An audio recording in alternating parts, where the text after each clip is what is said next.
Hi everyone, and welcome to this week's EBC video. We're in Lakeville, Minnesota at Murphy Hanrehan Park here on a trailhead with all of these trees around us. And you know, the reason we're here is because we're going to talk about Mark 5 verses 21 to 43. And as I was reading these verses this week, I was thinking about that old saying that if a tree falls in the forest and no one's there to hear it, does it make a sound? Well, as we're thinking about the story here, we're going to be thinking a little bit about whether if Jesus performs miracles and nobody realizes it, have they been performed?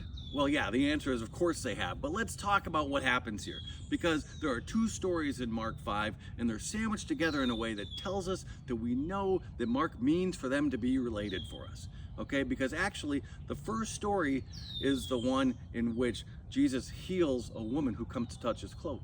And the second one is actually Jesus going to a girl who everyone is afraid is dead, and he raises her back up. All right, but actually what happens is the second story starts first, because there's a leader from the synagogue who comes to Jesus and says, "Please come, because my daughter is on the point of death." And it's as Jesus is going for that second story that the first story happens, because a woman who has been hemorrhaging wants to touch Jesus' cloak, because she thinks that if she can just but touch his cloak, she'll be healed. She's got that persistent faith. And in Jewish tradition, a woman who's been hemorrhaging like this would be considered unclean. And not only that, but when she is touching other things, those things she touches would be considered unclean. So in that tradition, it's kind of even a danger for Jesus to be in a spot where she's touching him. But so she sneaks up to him, and in the middle of this whole crowd with all these people around, just touches his cloak, and she's healed. Now, just stop for a moment there, pause for a moment there. All right, Jesus hasn't expressed the intention to heal her at that point. God has passed the power through Jesus, and Jesus feels that. So Jesus asks, who's touched my cloak in the middle of this crowd? And the woman is all sorts of afraid, right? And she says, well, she fesses up, I've done it.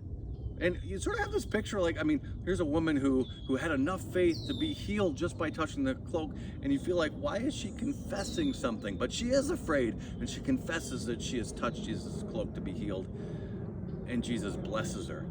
In the meantime, we've got story number 2 going on. And in story number 2, remember, Jesus was going to hurry to the girl who was on the point of death. Well, now the people have come, they meet the leader of the synagogue, and they say, don't bother.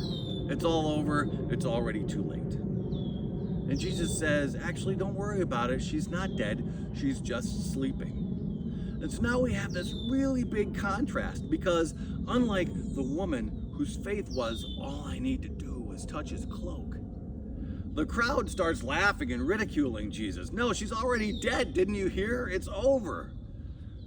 Well, Jesus goes to where the girl is, and the ridicule continues, the laughing continues. But then Jesus speaks and says, little girl, get up. And when he says that, she gets up and she starts walking around right then.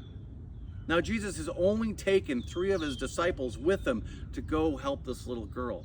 And he says very specifically to them, strictly orders them not to tell anyone. And I have to pause here for just a moment, right? Because we're talking about a whole crowd of people who already said the little girl is dead. And now Jesus is saying, hey, don't tell anybody that I raised her up. Well, do you actually think people are not going to put 2 and 2 together and figure out what has happened? So we've got this wonderful juxtaposition here, right? Of a woman who's trying to get the miracle without anybody noticing. And then Jesus performing a miracle that no one could help but notice. And Jesus says, but don't tell anybody it was me. We've got a great sense in these 2 stories put together that God performs miracles. And we don't always attribute those things to God, right? In those moments where we're asking God for a little bit of help, we in our hearts attribute that to God.